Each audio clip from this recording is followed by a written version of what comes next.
ਇਹ video micro food processing enterprise PMFME ਯੋਜਨਾ ਦੇ ਪ੍ਰਧਾਨ ਮੰਤਰੀ ਰਸਮੀਕਰਨ ਦੇ ਤਹਿਤ ਸਮਰੱਥਾ ਨਿਰਮਾਣ ਹਿੱਸੇ ਦੇ ਵਜੋਂ ਤਿਆਰ ਕੀਤਾ ਗਿਆ ਹੈ। ਗੰਨਾ ਭਾਰਤ ਦੀਆਂ ਪ੍ਰਮੁੱਖ ਨਗਦੀ ਫਸਲਾਂ ਵਿੱਚੋਂ ਇੱਕ ਹੈ ਜੋ ਕਿ ਜ਼ਿਆਦਾਤਰ ਉੱਤਰ ਪ੍ਰਦੇਸ਼ ਵਿੱਚ ਪੈਦਾ ਹੁੰਦਾ ਹੈ। ਗੰਨਾ ਖੰਡ ਦਾ ਮੁੱਖ ਸਰੋਤ ਹੈ। ਇਸ ਤੋਂ ਇਲਾਵਾ ਗੰਨੇ ਦੇ ਰਸ ਦਾ ਕਾਰੋਬਾਰ ਵੱਡੀ ਗਿਣਤੀ ਵਿੱਚ ਲੋਕਾਂ ਨੂੰ ਰੁਜ਼ਗਾਰ ਦੇ ਮੌਕੇ ਪ੍ਰਦਾਨ ਕਰ ਰਿਹਾ ਹੈ। ਇਸ ਦੀ ਘੱਟ ਕੀਮਤ ਦੇ ਕਾਰਨ ਇਹ ਹਰ ਵਰਗ ਲਈ ਪਹੁੰਚਯੋਗ ਹੈ, ਇਸ ਲਈ ਇਸ ਨੂੰ ਸਾਰੇ ਲੋਕ ਪੀਂਦੇ ਹਨ। ਇਹ ਕਹਿਣਾ ਗਲਤ ਨਹੀਂ ਹੋਵੇਗਾ। ਗੰਨੇ ਦਾ ਜੂਸ ਥਕਾ ਦੇਣ ਵਾਲੇ ਦਿਨ ਵਿੱਚ ਤਾਜ਼ਗੀ ਪ੍ਰਦਾਨ ਕਰਦਾ ਹੈ। ਇਹ ਬਹੁਤ ਹੀ ਫਾਇਦੇਮੰਦ ਪੀਣ ਵਾਲਾ ਪਦਾਰਥ ਹੈ। ਇਸ ਵਿੱਚ ਮੌਜੂਦ ਆਰਗੈਨਿਕ ਲੂਣ, ਵਿਟਾਮਿਨ, ਕੈਲਸ਼ੀਅਮ, ਪੋਟਾਸ਼ੀਅਮ, ਆਇਰਨ ਤੁਹਾਨੂੰ ਕਈ ਬਿਮਾਰੀਆਂ ਤੋਂ ਸੁਰੱਖਿਅਤ ਰੱਖਦੇ ਹਨ। ਗੰਨੇ ਦਾ ਜੂਸ ਸੜਕਾਂ ਦੇ ਸਟਾਲਾਂ, ਸੁਪਰਮਾਰਕੀਟਾਂ, ਹਾਈਪਰਮਾਰਕੀਟਾਂ, ਵਿਸ਼ੇਸ਼ ਸਟੋਰਾਂ ਅਤੇ ਆਨਲਾਈਨ ਪਲੇਟਫਾਰਮਾਂ ਵਿੱਚ ਆਸਾਨੀ ਨਾਲ ਉਪਲਬਧ ਹੈ। ਇਹ ਉਦਯੋਗਿਕ ਦਸਤਾਵੇਜ਼ੀ ਤੁਹਾਨੂੰ ਗੰਨੇ ਦੇ ਰਸ ਦੇ ਕਾਰੋਬਾਰ ਨਾਲ ਸੰਬੰਧਿਤ ਜਾਣਕਾਰੀ ਪ੍ਰਦਾਨ ਕਰੇਗੀ। ਗੰਨੇ ਦਾ ਰਸ ਤਿਆਰ ਕਰਨ ਲਈ ਲੋੜੀਂਦਾ ਕੱਚਾ ਮਾਲ ਗੰਨਾ, ਨਿੰਬੂ, ਪੁਦੀਨਾ, ਅਦਰਕ, ਕਾਲੀ ਮਿਰਚ, ਪ੍ਰੀਜ਼ਰਵੇਟਿਵ ਅਤੇ ਨਮਕ ਹੈ। ਵਾਧੂ ਬੋਤਲਾਂ ਅਤੇ ਡੱਬਿਆਂ ਦੀ ਵਰਤੋਂ ਪੈਕੇਜਿੰਗ ਲਈ ਵੀ ਕੀਤੀ ਜਾਂਦੀ ਹੈ। ਮੁੱਖ ਮਸ਼ੀਨਾਂ ਵਿੱਚ table feeder, cane carrier, cane kicker, cane leveller, cane fiberized, drag chain conveyor, tandem roller, cane milling machine, filtration machine, mixing vessel, tubular pasteuriser, ਬੋਤਲ ਭਰਨ ਵਾਲੀ ਮਸ਼ੀਨ ਅਤੇ ਕੈਪਿੰਗ ਮਸ਼ੀਨ ਸ਼ਾਮਲ ਹਨ। ਇਸ ਤੋਂ ਇਲਾਵਾ general hand tool, SS storage tank, bin, tray ਦੀ ਵੀ ਲੋੜ ਪਵੇਗੀ।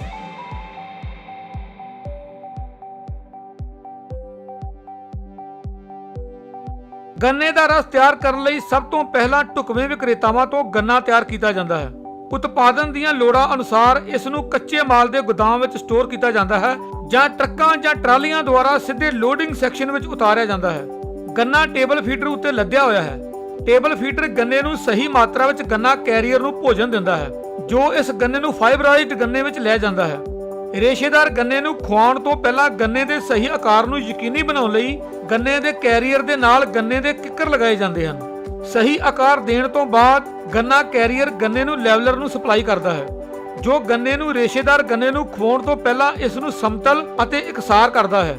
ਕੈਨ ਫਾਈਬਰਾਈਡ ਗੰਨੇ ਨੂੰ ਫਾਈਬਰ ਦੇ ਰੂਪ ਵਿੱਚ ਕੱਢਦਾ ਹੈ, ਭਾਵ ਇਸ ਦੇ ਬਲੇਡਾਂ ਦੀ ਵਰਤੋਂ ਕਰਕੇ ਗੰਨੇ ਦੇ ਰੇਸ਼ੇ ਦੇ ਰੂਪ ਵਿੱਚ। ਇਹ ਗੰਨੇ ਦੇ ਫਾਈਬਰ ਡਰੈਗ ਚੇਨ ਕਨਵੇਅਰ ਦੇ ਲੋਡਿੰਗ ਭਾਗ ਵਿੱਚ ਆਉਂਦੇ ਹਨ, ਜੋ ਇਹਨਾਂ ਫਾਈਬਰਾਂ ਨੂੰ ਟੈਂਡਮ ਰੋਲਰ ਗੰਨਾ ਮਿਲਿੰਗ ਮਸ਼ੀਨ ਵਿੱਚ ਲੈ ਜਾਂਦਾ ਹੈ, ਜੋ ਗੰਨੇ ਦੇ ਜ਼ਿਆਦਾਤਰ ਰਸ ਨੂੰ ਪ੍ਰਭਾਵਸ਼ਾਲੀ ਢੰਗ ਨਾਲ ਨਿਚੋੜਦਾ ਹੈ। ਇਸ ਤੋਂ ਬਾਅਦ ਜੂਸ ਨੂੰ ਫਿਲਟਰ ਕੀਤਾ ਜਾਂਦਾ ਹੈ ਅਤੇ ਇਸ ਵਿੱਚ ਹੋਰ ਸਮੱਗਰੀ ਸ਼ਾਮਲ ਕੀਤੀ ਜਾਂਦੀ ਹੈ ਅਤੇ ਇਸ ਨੂੰ ਇੱਕ ਵਾਰ ਫਿਰ ਫਿਲਟਰ ਕੀਤਾ ਜਾਂਦਾ ਹੈ। ਫਿਰ ਇਸ ਤਿਆਰ ਜੂਸ ਨੂੰ ਪੇਸਚਰਾਈਜ਼ ਕੀਤਾ ਜਾਂਦਾ ਹੈ, ਜਿਸ ਤੋਂ ਬਾਅਦ ਇਸ ਨੂੰ ਬੋਤਲਾਂ ਵਿੱਚ ਭਰ ਕੇ ਕੈਪ ਕੀਤਾ ਜਾਂਦਾ ਹੈ, ਲੇਬਲ ਕੀਤਾ ਜਾਂਦਾ ਹੈ ਅਤੇ ਅੰਤ ਵਿੱਚ ਇਹਨਾਂ ਬੋਤਲਾਂ ਨੂੰ ਸਹੀ ਢੰਗ ਨਾਲ ਪੈਕ ਕਰਕੇ ਬਾਜ਼ਾਰ ਵਿੱਚ ਭੇਜ ਦਿੱਤਾ ਜਾਂਦਾ ਹੈ।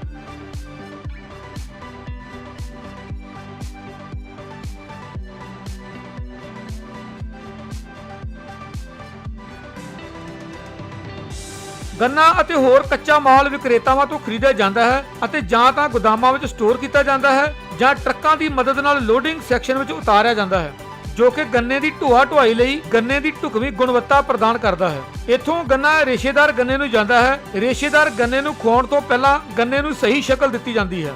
ਫਿਰ ਗੰਨੇ ਨੂੰ ਗੰਨਾ ਲੈਵਲਰ ਨੂੰ ਸਪਲਾਈ ਕੀਤਾ ਜਾਂਦਾ ਹੈ, ਜੋ ਗੰਨੇ ਨੂੰ ਪੱਧਰ ਅਤੇ ਇਕਸਾਰ ਕਰਦਾ ਹੈ।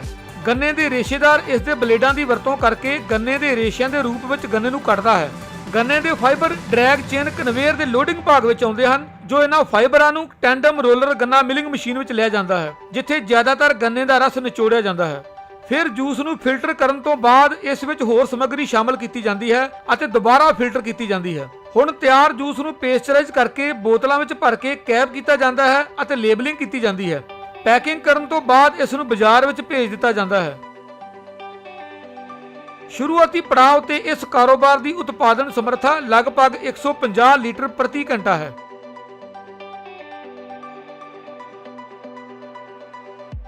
ਇਹ ਕਾਰੋਬਾਰ ਲਗਭਗ 12 ਤੋਂ 18 ਕਾਮਿਆਂ ਨਾਲ ਸ਼ੁਰੂ ਕੀਤਾ ਜਾ ਸਕਦਾ ਹੈ।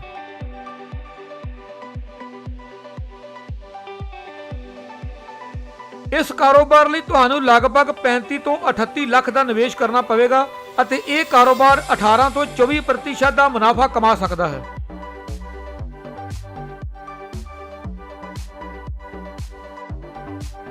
ਤੁਹਾਨੂੰ ਦੱਸ ਦਈਏ ਕਿ ਫੂਡ ਪ੍ਰੋਡਕਸ਼ਨ ਸਟੈਂਡਰਡ ਅਤੇ ਫੂਡ ਐਡੀਟਿਵ ਦੇ ਮੁਤਾਬਕ ਗੰਨੇ ਦੇ ਜੂਸ ਦੀ ਪ੍ਰੋਸੈਸਿੰਗ ਵਿੱਚ 14.1.2.3 ਦੇ ਮਿਆਰੀ 14.1.2.3 ਫਲਾਂ ਦੇ ਜੂਸ ਦੇ ਸੰਘਣੇ ਦੀ ਵਰਤੋਂ ਕਰਨੀ ਜ਼ਰੂਰੀ ਹੈ। ਫਸਈ ਦੁਆਰਾ ਨਿਰਧਾਰਤ ਫਲ ਅਤੇ ਸਬਜ਼ੀਆਂ ਦੇ ਜੂਸ। ਇਸ ਤੋਂ ਇਲਾਵਾ ਉਤਪਾਦ ਦੀ ਪੈਕੇਜਿੰਗ ਲਈ ਫਸਈ ਦੇ ਪੈਕੇਜਿੰਗ ਨਿਯਮਾਂ ਦੀ ਆਮ ਲੋੜ ਨੰਬਰ 2.1.1 ਦੀ ਵਰਤੋਂ ਕਰਨਾ ਲਾਜ਼ਮੀ ਹੈ। ਲੇਬਲਿੰਗ ਲਈ ਆਮ ਲੋੜਾਂ ਦੇ ਨਿਯਮਾਂ ਨੰਬਰ 2.1.2 ਦੀ ਵਰਤੋਂ ਕਰਨਾ ਵੀ ਜ਼ਰੂਰੀ ਹੈ।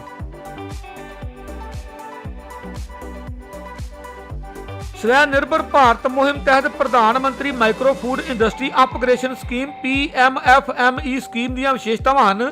ਇਹ ਇੱਕ ਆਲ ਇੰਡੀਆ ਕੇਂਦਰੀ ਸਪਾਂਸਰਡ ਸਕੀਮ ਹੈ, ਜਿੱਥੇ ਇਸ ਸਕੀਮ ਅਧੀਨ ਖਰਚੇ ਭਾਰਤ ਸਰਕਾਰ ਅਤੇ ਰਾਜ ਸਰਕਾਰ ਵਿਚਕਾਰ ਸਾਂਝੇ ਕੀਤੇ ਜਾਣਗੇ। ਇਸ ਸਕੀਮ ਦੀ ਮਿਆਦ 5 ਸਾਲ 2020-21 ਤੋਂ 2024-25 ਤੱਕ ਹੈ। ਇਸ ਰਾਹੀਂ 2 ਲੱਖ ਮਾਈਕਰੋ ਫੂਡ ਪ੍ਰੋਸੈਸਿੰਗ ਯੂਨਿਟਾਂ ਨੂੰ ਸਿੱਧੀ ਸਹਾਇਤਾ ਪ੍ਰਦਾਨ ਕੀਤੀ ਜਾਵੇਗੀ ਅਤੇ ਉਹਨਾਂ ਨੂੰ ਵਿੱਤੀ, ਤਕਨੀਕੀ, ਮਾਰਕੀਟਿੰਗ ਅਤੇ ਬ੍ਰਾਂਡਿੰਗ ਸਹਾਇਤਾ ਵਿੱਚ ਸਹਾਇਤਾ ਮਿਲੇਗੀ। ਇਸ ਦੇ ਨਾਲ ਹੀ ਵਿਅਕਤੀਗਤ ਇਕਾਈਆਂ ਨੂੰ 35% ਤੱਕ ਕ੍ਰੈਡਿਟ ਲਿੰਕਡ ਗ੍ਰਾਂਟ ਮਿਲੇਗੀ। ਵੱਧ ਤੋਂ ਵੱਧ ਸਬਸਿਡੀ ਪ੍ਰਤੀ ਐਂਟਰਪ੍ਰਾਈਜ਼ 10 ਲੱਖ ਰੁਪਏ ਤੱਕ ਹੋ ਸਕਦੀ ਹੈ। ਲਾਭਪਾਤਰੀਆਂ ਦਾ ਯੋਗਦਾਨ ਵੱਧ ਤੋਂ ਵੱਧ 10% ਹੋਣਾ ਚਾਹੀਦਾ ਹੈ ਅਤੇ ਬਾਕੀ ਰਕਮ ਬੈਂਕ ਤੋਂ ਲੋਨ ਹੋਣੀ ਚਾਹੀਦੀ ਹੈ। ਇਹ ਸਕੀਮ ਪੂੰਜੀ ਨਿਵੇਸ਼ ਲਈ 35% credit linked grant, FPO, SHG ਉਤਪਾਦਕ ਸਹਿਕਾਰੀ ਸਭਾਵਾਂ ਦੇ ਨਾਲ ਸਮੁੱਚੀ ਮੁੱਲ ਲੜੀ ਦੇ ਨਾਲ ਸਹਾਇਤਾ ਪ੍ਰਦਾਨ ਕਰੇਗੀ। ਸਿਖਲਾਈ ਸਹਾਇਤਾ ਅਤੇ 35% ਦੀ ਕ੍ਰੈਡਿਟ ਗ੍ਰਾਂਟ ਵੀ ਪ੍ਰਦਾਨ ਕੀਤੀ ਜਾਂਦੀ ਹੈ। ਸਵੈ ਸਹਾਇਤਾ ਸਮੂਹ SHG ਲਈ ਫੈਡਰੇਸ਼ਨ ਪੱਧਰ ਉੱਤੇ ਰੁਪਏ ਦੀ ਸ਼ੁਰੂਆਤੀ ਪੂੰਜੀ ਮਿਲੇਗੀ 40,000 ਰੁਪਏ ਪ੍ਰਤੀ ਮੈਂਬਰ।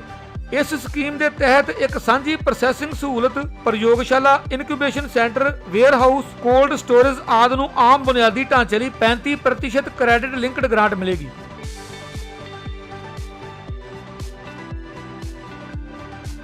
ਫੂਡ ਪ੍ਰੋਸੈਸਿੰਗ ਉਦਯੋਗ ਮੰਤਰਾਲੇ ਦੇ ਅਧੀਨ ਤੁਸੀਂ ਮੰਤਰਾਲਿਆਂ ਦੀ ਵੈਬਸਾਈਟ www.mofpi.nic.in.pmfme ਉੱਤੇ PMFME ਸਕੀਮ ਬਾਰੇ ਵਿਸਤ੍ਰਿਤ ਜਾਣਕਾਰੀ ਪ੍ਰਾਪਤ ਕਰ ਸਕਦੇ ਹੋ।